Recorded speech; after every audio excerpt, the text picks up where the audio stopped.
we're a 12-month boating state. Exactly. And our agency has made that happen through great fisheries, great hunting opportunities on our waterways, and just great recreational lakes and rivers.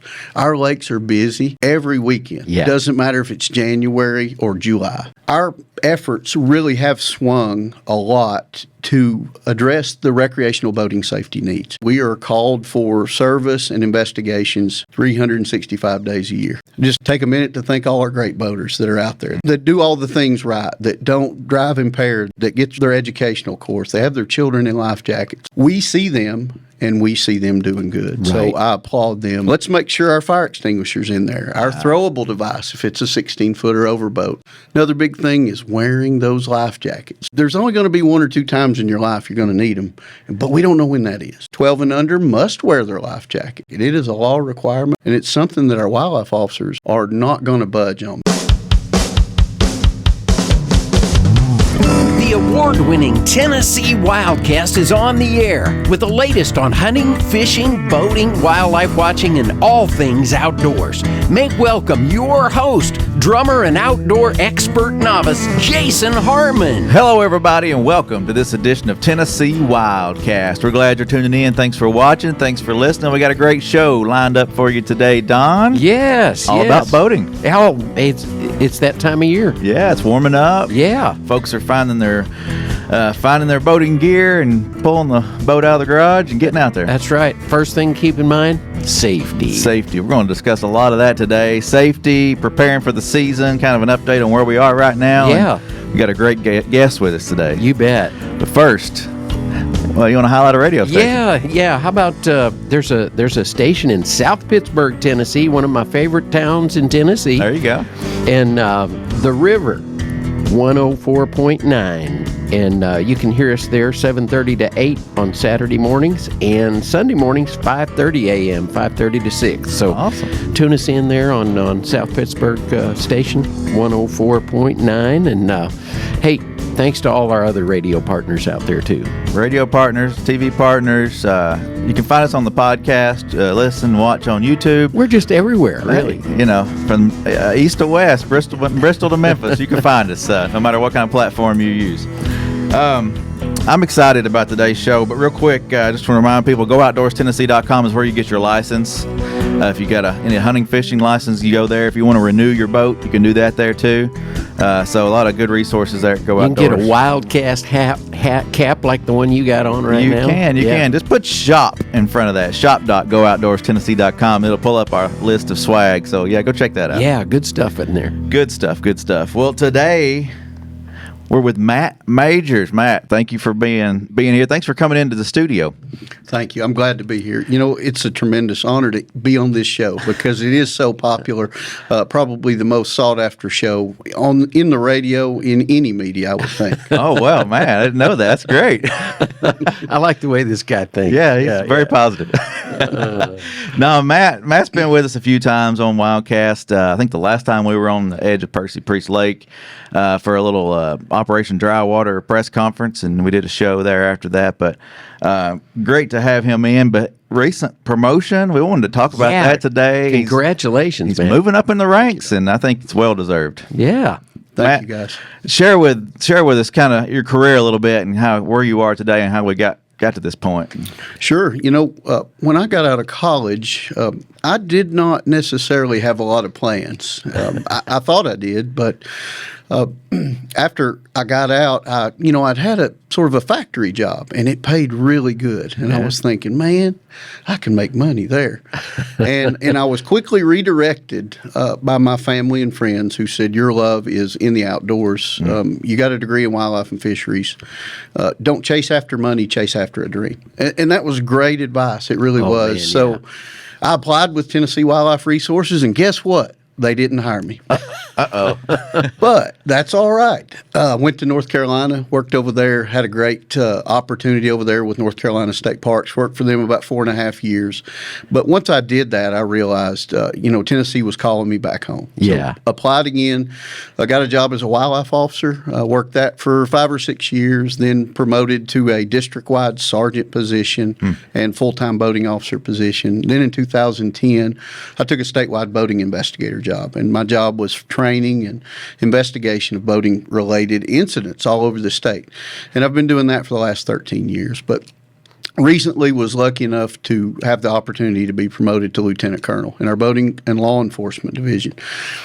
And in all is an understatement for me, because every day I put on this uniform, I still feel like the first day that I got it. And I often tell the story, when I got my first wildlife officer truck, it looked like it had been in a motor vehicle crash.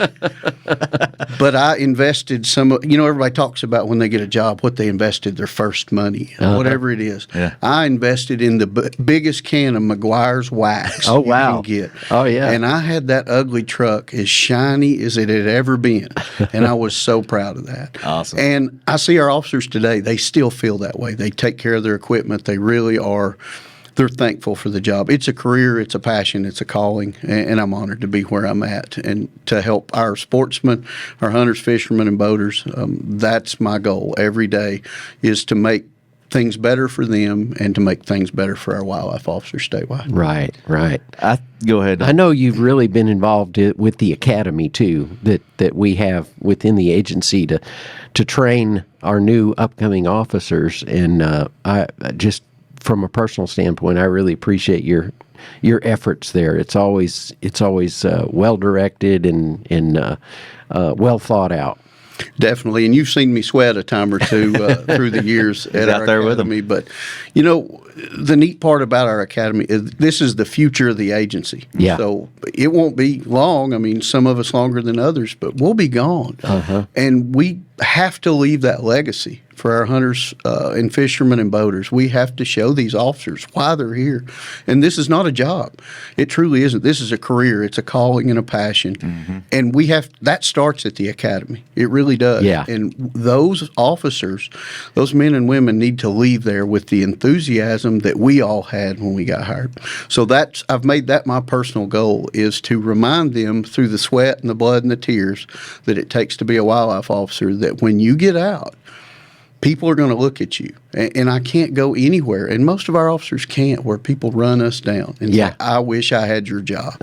Now, there's 2 or 3 a year that will go, I don't like you. And I think I know why.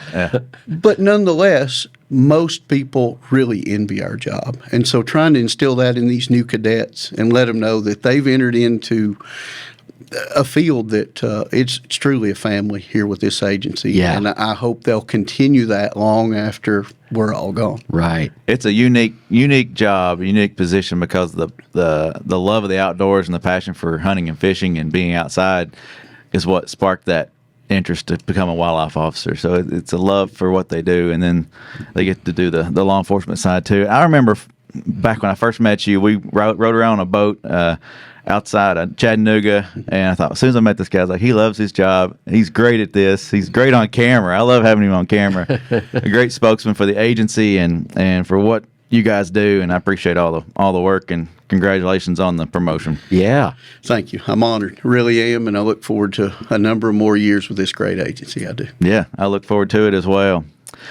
Well, let's jump in. Boating season is here. Can you update us on some of the numbers so far? It's not always the highlight of the job. There's accidents, there's fatalities and things like that. But can you update us on some of the progress so far, and before we get into the hot time? Absolutely.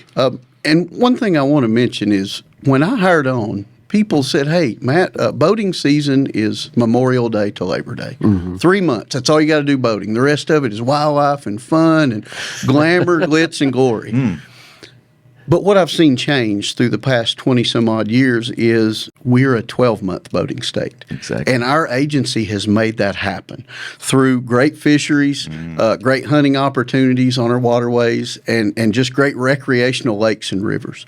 Our lakes are busy every weekend. Yeah. It doesn't matter if it's January or July. It does not matter. So our efforts really have swung a lot to address the recreational boating safety needs, which we didn't really plan that. 20 years ago, we would, put our boats up in September and October, but not now. It's constant. So with that being said, we are called for service and investigations statewide, 365 days a year. And so with that said, we're already up to 5 fatalities.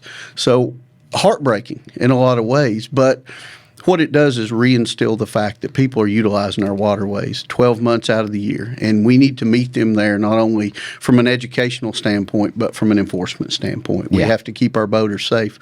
And, we often talk about these statistics. We have, and I cannot reiterate this enough, we have so many boaters that are doing the right things.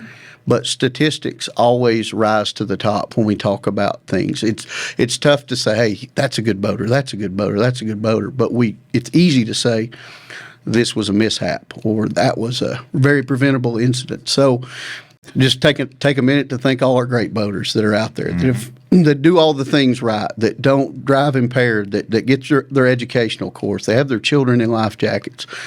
We see them. And we see them doing good. Right. So I applaud them because they make our job some easier. There's usually a little prize or something for the kiddos, isn't there? When you guys happen upon a boat where everybody's doing the right thing and the kids got their life jackets on. And what's the latest thing? So our wildlife officers take pride in that. We've done T-shirts through the years and little giveaways, but one of the hottest items is Chick-fil-A gift cards.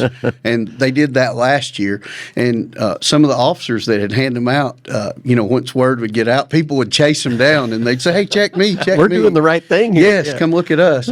So it has some positive benefits, it does. But what we want to do is people remember, and I talk about that at the academy, you're checked so little by a wildlife officer, either on land or on the water, they remember that interaction. That one time that it happened, And we are oftentimes the face of the agency. So if that's not positive, or we don't try to make it positive, you can write people tickets and still hug them and say, hey, you're a good person, but you're getting a citation.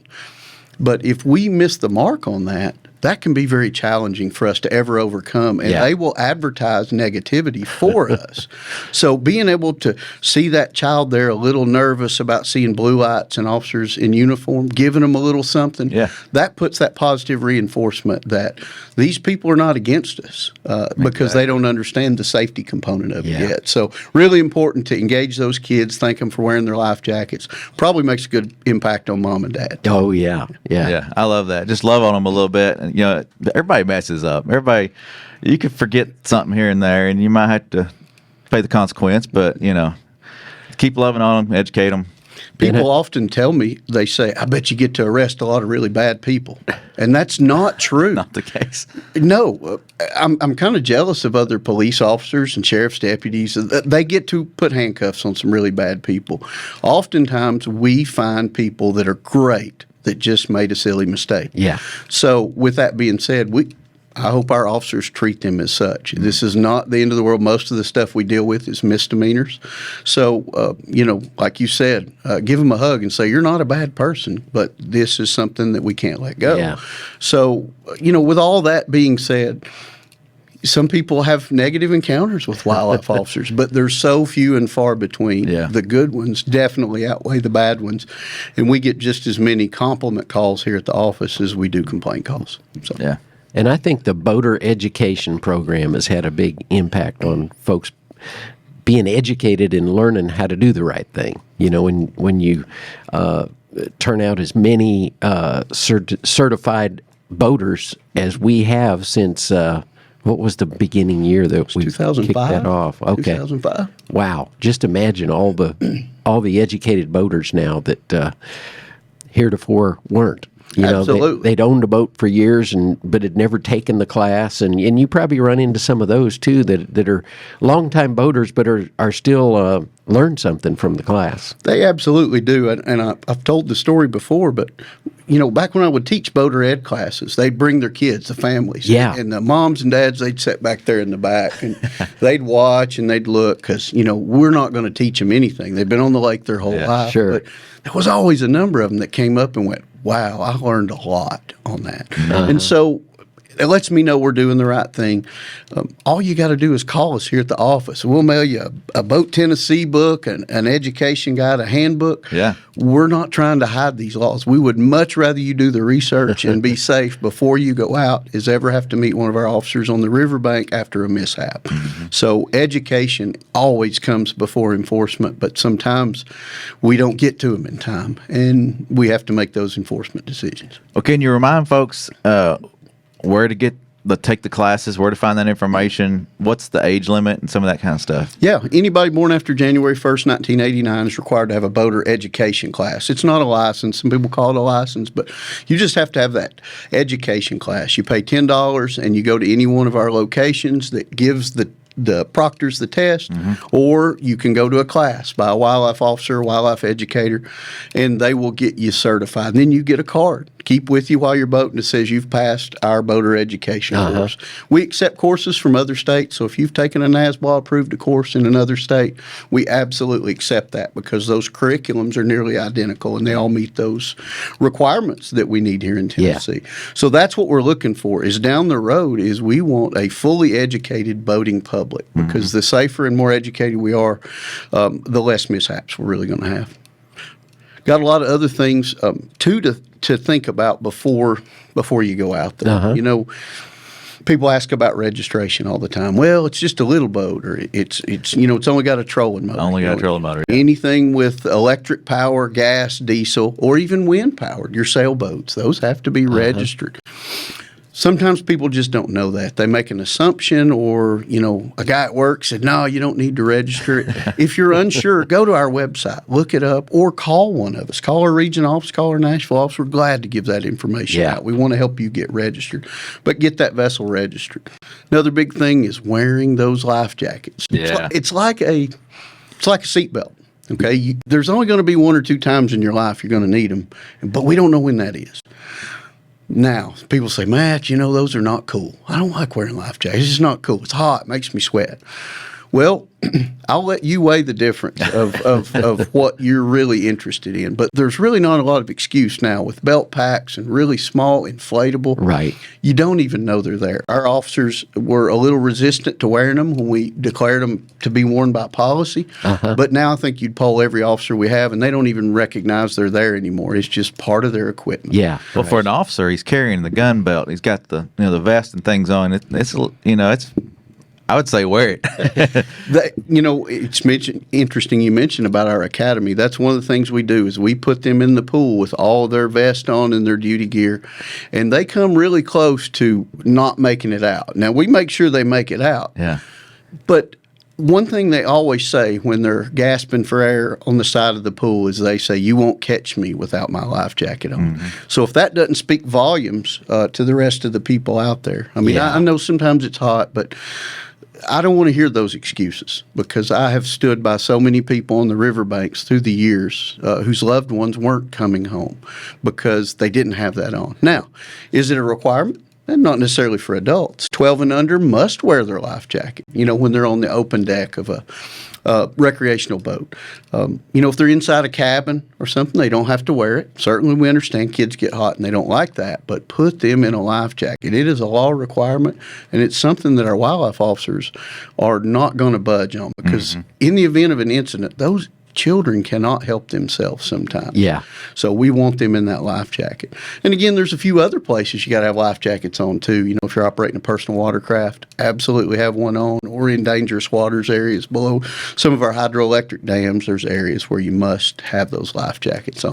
So if you go to a new place boating, look that reservoir up and find out if there's any special regulations for that. And there's a certain type, right? A certain type that can and cannot be worn on a jet ski or a wave runner or personal watercraft, as you call it. Yeah. Absolutely. You've got to have the ski vest kind, the kind that buckles, not the inflatables. Those don't work on personal watercraft. You're going to want that buckle type, that type 3, they call them, and put that thing on and have it buckled. We see people that are just riding around with it unbuckled.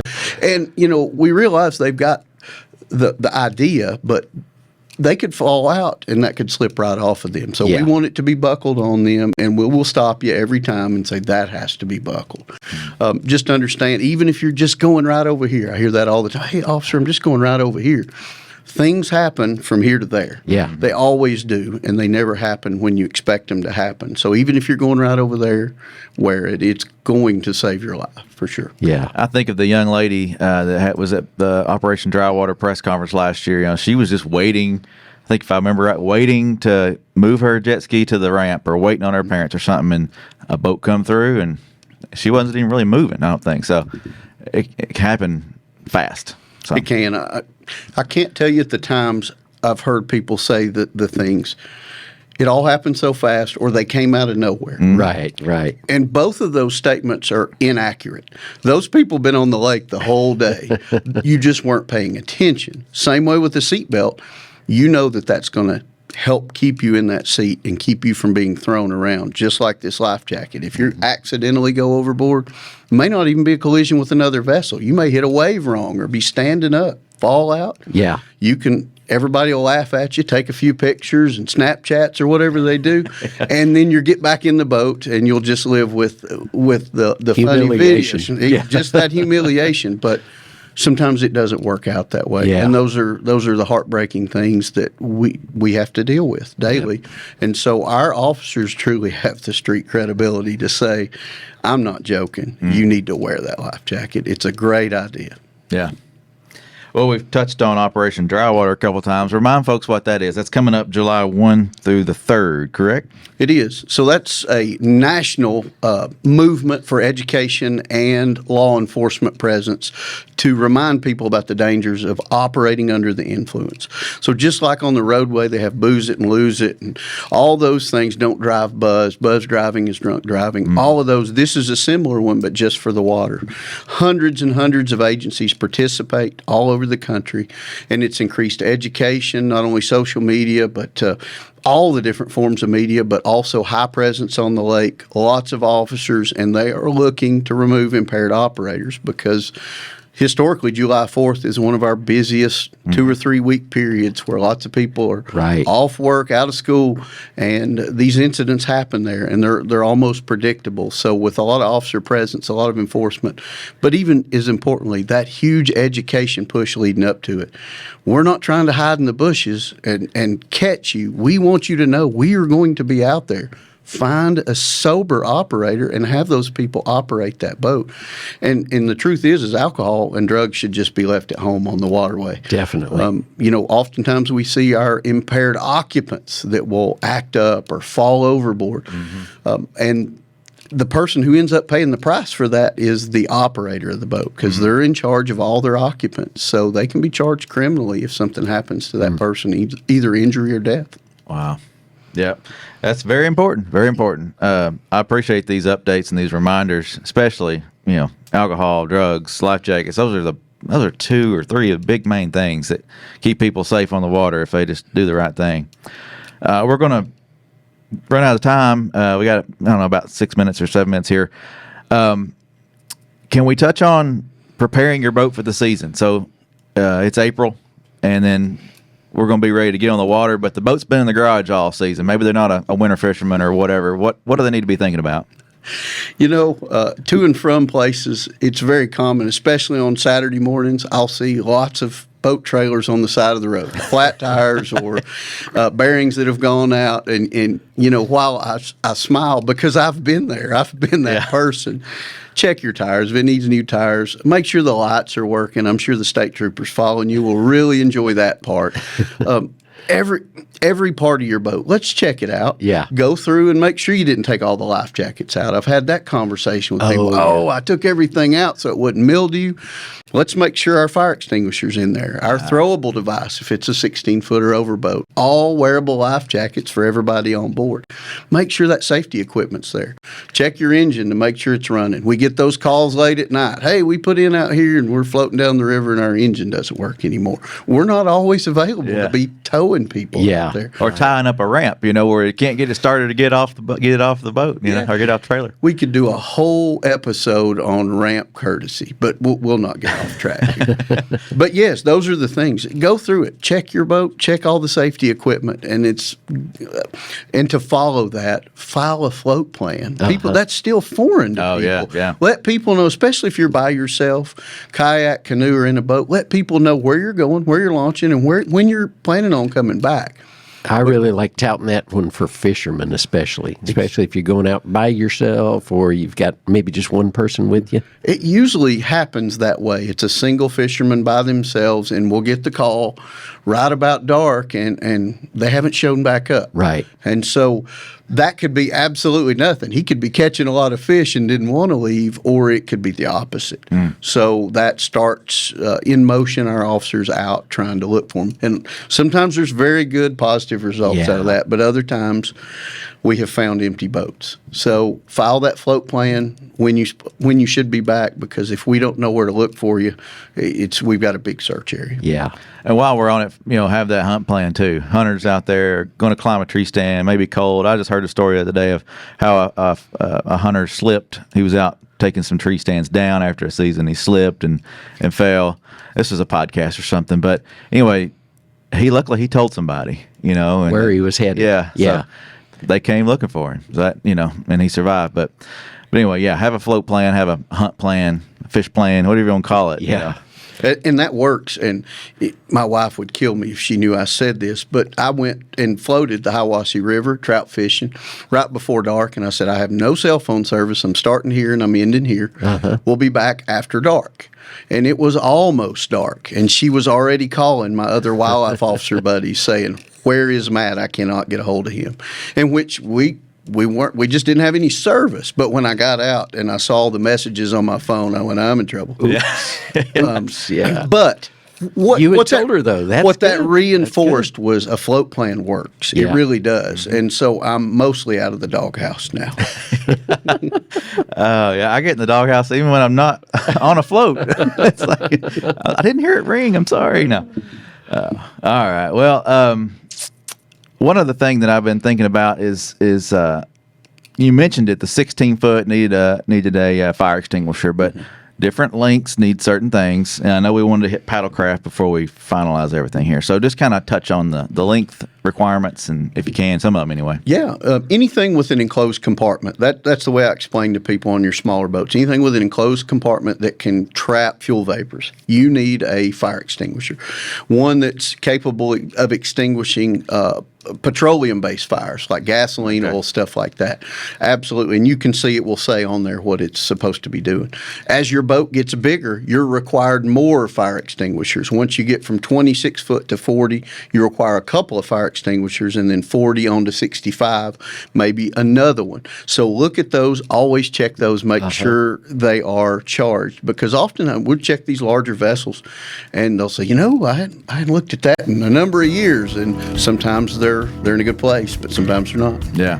So fire extinguishers are important. Have your float cushion, throwable cushion. Have your life jackets. On paddlecraft, you have to have a life jacket on board, right? Yes. Even a stand-up paddleboard, kayaks, canoes, all of those. If you're going from point A to point B somewhere, paddling down a river, have that life jacket readily accessible and make sure it fits its intended wear. And if you're in a canoe, a kayak, a paddleboard, or not a paddleboard, but anything that's running off a trolling motor, you need to register that vessel, right? Absolutely. Make sure it's registered. But again, any questions you've got no excuse. We've got hundreds of ways to get in touch with us before you hit the water. Call us, talk to us, and we'll get you on the right path. Take the class. Take the class. Yeah, take the class. tnwildlife.org is where you find all that information. Phone numbers, boating classes, all the documents and the PDFs of the handbooks and things. You can find them there. So, yeah, just visit that website. Yeah. Matt, thank you. Thank you for having me. Appreciate all y'all do, and I'm thankful for our sportsmen, our fishermen, and our boaters. They truly are. I'm thankful to be serving them every day. Yeah. Awesome. Congratulations on the promotion as well. Thank you, Don. Well, this is Tennessee WildCast. This was a great show. Hope you enjoyed it. We'll have more for you next week. So keep coming back, and we'll see you next time. Thanks for tuning in. Stay connected with TWRA by visiting our website at tnwildlife.org. and follow us on Facebook, Twitter, and Instagram. Hey, it's all about Tennessee wildlife. It's what we do. Tennessee WildCast will be on the air again next week. We'll see you then.